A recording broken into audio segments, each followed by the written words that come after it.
first of all, there's the anticipation. For me, each time they go level 3, you go, oh, level 4, level 5, I actually go into a bit of a shiver. I am now just thinking about it. Tropical cyclones, by their very nature, are powerful and destructive, bringing with them very damaging winds, heavy rainfall, flooding and dangerous storm surges. They pose a serious threat to Western Australian communities. The northwest coastline between Broome and Exmouth is the most cyclone-prone region of the entire Australian coastline, with the highest frequency of coastal crossings. And as that region is also one of the most intense tropical cyclone regions in the world, it's probably safe to say that we probably see more cyclone activity there than anywhere else in the southern hemisphere and even in the northern hemisphere as well. The clear message we've tried to get out to the community is that the risk to any individual town doesn't really vary from year to year, and if you're not impacted by a cyclone, you've had a good year, but if you get hit by a cyclone, it's been a bad year. The cyclone season occurs over northern Western Australia between November and April each year. On average, about 5 tropical cyclones form during each season over the warm ocean waters off the northwest coast. Of those 5, usually 2 cross the coast, one of which is severe. Each tropical cyclone season is different. However, the risk of coastal impact is always present. But generally we have a trend where the cyclone moves from the east to the west, and at some point it does what we call a recurve path. And that recurve path will then move it down towards our southeast. And if it does that, and it comes level with the coast, then it's going to start to hit the Pilbara coast or the Kimberley coast, or perhaps potentially even the Midwest coast. So that whole zone is at risk with this recurve. It's important to remember that any cyclone has the potential to cause major damage. One such town that often bears the brunt of Mother Nature during the wet season is Port Hedland. With a population of approximately 20,000, the once tiny coastal town has grown into one of the biggest and busiest mineral ports.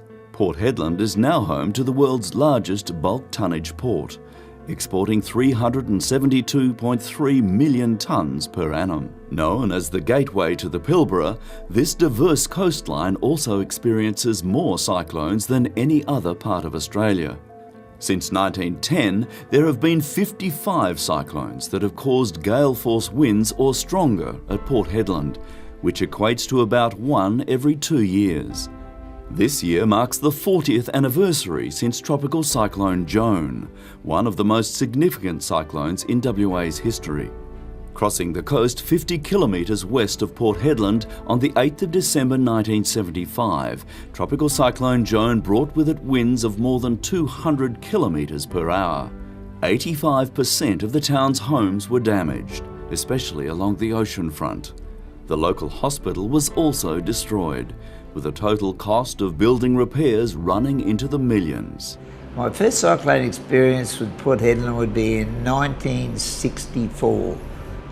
And since then I have been through 27 cyclones. And of course the biggest one of the lot was Cyclone Joan. And Cyclone Joan had a greater velocity than Tracy. The destruction of houses, Cyclone Joan was very dramatic, and I think, if I remember rightly, we had something like about $20 million worth of damage.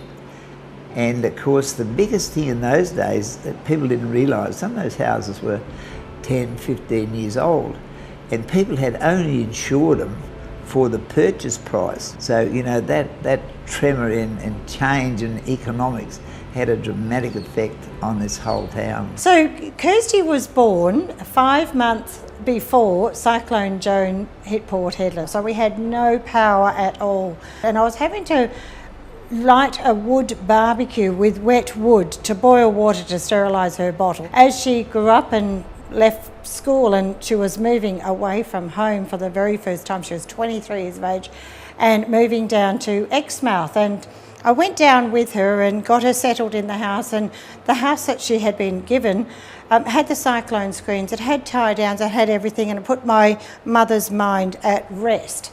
And left her to start her new job, and I drove back up to Port Hedland. Well, 10 weeks later, Cyclone Vance bore down on Exmouth. And I rang her and I said, now Kirsty, you know what to do. And she said, yeah, Mum, I know. And don't forget, yeah, Mum, I know.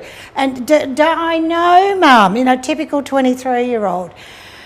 Well, that was at 7 o'clock in the morning. I went to work, and by 9 o'clock in the morning, she rang me, she was screaming, the roof's blown off, I'm in the bathroom. And I've never felt so useless in all my life as to hear your child terrified and not being able to do anything. Located 1,270 kilometres north of Perth, Exmouth is on the tip of the Northwest Cape in Western Australia.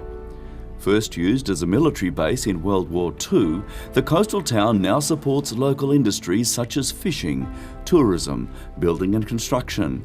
The picturesque Exmouth Gulf also lies in the path of dangerous tropical cyclones during the wet season.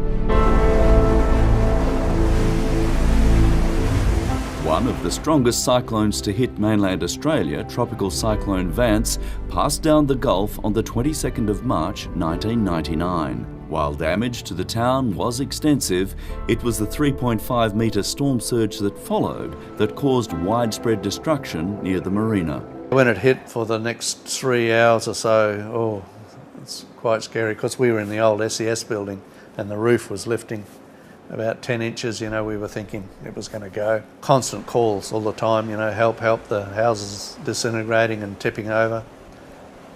And all we could do was tell them to go into the shelters. When we got through that, I think in the end there was about 120 houses damaged badly, and there was quite a few other minor damages, windows blowing in, things like that. Total infrastructure failure, power lines down, power poles bent, big task to get it back up. We got a whole heap of generators in, so we got some of the main areas like the shopping centres, the petrol stations and that with emergency generators, but the bulk of the town was out of power for about 6 weeks. More recently, Exmouth experienced the ferocity of a Category 3 tropical cyclone on the 13th of March 2015. Severe tropical cyclone Olwen tracking very close to the coast and eventually crossing east of Denham. Wind gusts of over 200 kilometres per hour. The cyclone was also due to hit on a high tide, which caused a bit of panic around town. We ended up having to evacuate residents of the marina area and also tourists staying at the Ningaloo Novotel Resort. We transferred them to evacuation centres, which was the Shire Hall, the Truscott Club. Yeah, there are a number of reports around town that it actually did more damage than Vance. It had power lines down, we had some places with roofs off, overturned boats, caravans, etc. A lot of trees down and a lot of water damage as well. Big boulders all over the road. Some roads were inaccessible. The Department of Fire and Emergency Services issues community alerts regularly during a cyclone. It's vital that residents, workers and tourists are all aware of the cyclone alert levels and what they mean. A blue alert means you need to get ready as a cyclone is approaching. Yellow alert means it's time to take action and move to shelter. When a red alert is issued, you need to stay in the strongest, safest part of the building you're in until the all clear is given. It is extremely dangerous and an offence to be outside during a red alert. Highlights one of the issues I think with all cyclones we get is people are still driving around on the streets trying to look at the floodways and Sticky Beak, and they don't realise how much danger they're in, because if something hits their car, you know, it can pierce right through, and you know, next thing they're in real trouble.